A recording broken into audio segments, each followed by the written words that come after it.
বৃহস্পতিবার ভোর ৫টার দিকে রাজধানীর যাত্রাবাড়ির পশ্চিম মোমেনবাগ এলাকায় নিজ বাসার পানির পাম্প চালু করতে দোতলা থেকে নামেন অবসরপ্রাপ্ত ব্যাংক কর্মকর্তা শফিকুর রহমান। এ সময় আগে থেকে উৎপেতে থাকা দুর্বৃত্তরা ধারালো অস্ত্র দিয়ে তাকে এলোপাতাড়ি আঘাত করে। ঘটনাস্থলেই তার মৃত্যু হয়। পরে দোতলায় অবস্থান করা ফরিদা ইয়াসমিনকে কুপিয়ে পালিয়ে যায় খুনিরা।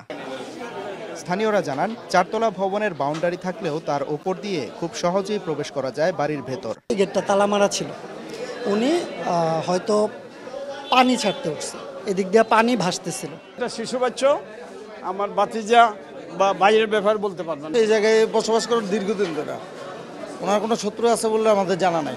নিহত দম্পতির ছেলে পুলিশের একজন উপপরিদর্শক। ঘটনার সময় তিনি ফেনীতে ছিলেন। তার এক মেয়ে শ্বশুরবাড়িতে ছিলেন। পরে খবর পেয়ে ঢাকায় আসেন। সাংবাদিকদের জানান, পূর্বশত্রুতা না থাকায় কাউকেই সন্দেহ করতে পারছেন না তিনি। নগদের কাছে সব গ্রাহকই প্রিয়, তাই তো সারা দেশে ক্যাশ আউট চার্জ সবচেয়ে কম। ঈদ এখানেই করেছি। ঈদের পরের দিন হচ্ছে আমি নিজের আমার গ্রামের বাড়িতে একটু সবার সাথে সাক্ষাৎ করতে গিয়েছিলাম এই ২-৩ দিনের জন্য। আর গতকাল হচ্ছে আমার ওয়াইফ তার আমার শ্বশুর বাড়িতে গিয়েছে। আমি কাউকে এখনো সন্দেহ করতে পারতেছি কারোর সাথে এই এলাকায় কারো উচ্চবাক্য হয়নি। পুলিশ জানায়, ধারণা ও আলামত দেখে এটিকে পরিকল্পিত হত্যাকাণ্ড বলে ধারণা তাদের। এর সঙ্গে জড়িতদের গ্রেফতারে প্রযুক্তির সহায়তা নেওয়া হচ্ছে বলে জানায় র্যাব।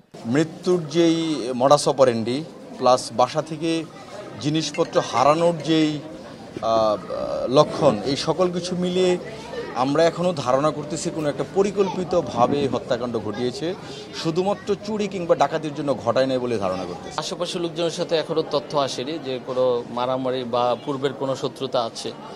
তো আমরা দেখি কাজ করে যে আশা করি প্রকৃত ঘটনাটা বের হয়ে আসবে। এই হত্যাকাণ্ডের কি মোটিভ বা কি কারণে মারা হয়েছে, কিভাবে মারা হয়েছে, হত্যা করা হয়েছে, সেটা আসলে আমাদের টিম কাজ করছে। এছাড়া কারণ অনুসন্ধান ও জড়িতদের শনাক্ত করতে কাজ করছে আইনশৃঙ্খলা বাহিনীর একাধিক সংস্থা। সাদিকুর রহমান, সময় সংবাদ, ঢাকা।